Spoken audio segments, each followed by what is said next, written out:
It's the invisible wounds on the population. Gaza is densely populated. There was no place for the people to rush to. When there is an airstrike, thousands have fled their homes, and the hard memories from 2014 conflict came back to the surface of the population. Children were impacted with the heavy explosions and airstrikes. Those people who lost their loved ones or who witnessed the airstrikes, the explosions, and the attacks have bear all the brunt of this escalation. This is at the psychological and at the people level.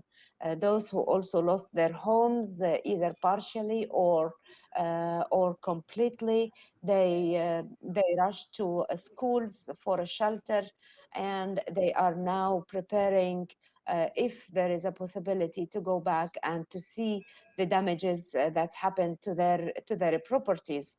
Electricity in best case scenarios, now the population receive 3 to 4 hours of electricity a day. This all have a huge impact on hospitals. The health system of Gaza is a fragile health system. It has been exposed to many crises, especially the corona pandemic in the last 1 year and a half. Doctors in Gaza and nurses were dealing with the second wave of corona before the escalation, and they should have dealt with the influx of injuries during the 11 days.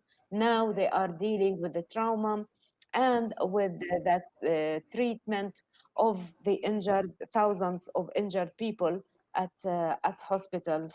During those 11 days, how did ICRC function on the ground during the violence? It must be really difficult. It was so hard to move due to the security situation and due to the continuous airstrikes. But we did our best with the rarely movements that we did during the 11 days to support the hospitals with medicines, medical items, that enough to at least help the doctors and nurses to deal with the treatment of the influx of injuries. We supported the Palestine Red Crescent Society to help in running their ambulances. The International Committee of the Red Cross support the ambulance services of the Palestine Red Crescent Society, who step up their response during the escalation to evacuate the injured with more than 420 volunteers, and we supported them also with medical items. The teams facilitated, or the ICRC also support the water utility in Gaza and the electricity company. Those are the two main service providers for these vital services. From humanitarian assistance from ICRC point of view, how do you see the clash, the fighting between Israel and Hamas within Gaza? Because it's been ongoing for about 15 years already. How do you see, or what perception of violence that's happening?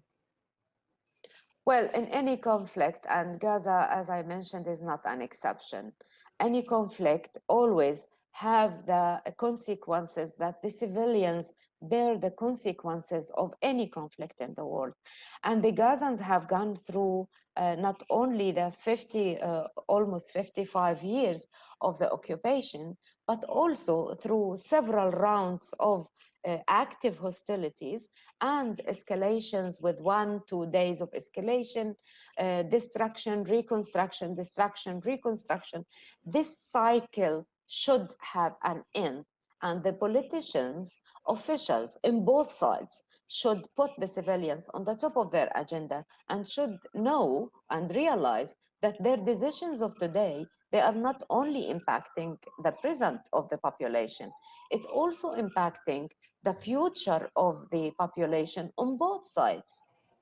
Ms. Sukha, we see loss of life of children on both sides, Palestinian and Israeli as well. So how do you see the future of these young people growing up in violent situation like this?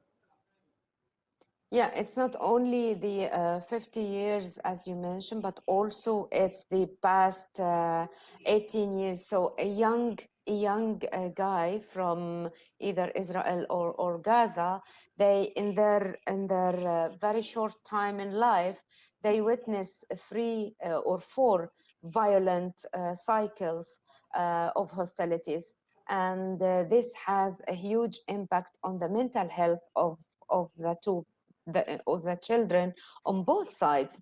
I mean, this is why I'm saying officials on both sides should realize that their decisions today are impacting the future of the population on both sides, and lots should be done from their side to put the civilians on the top of their agenda and to have a brave decisions. It's easy to conduct hostility. It's easy to have a fire, like a conflict can erupt in a second, but the impact of this conflict can last for a lifetime of those children.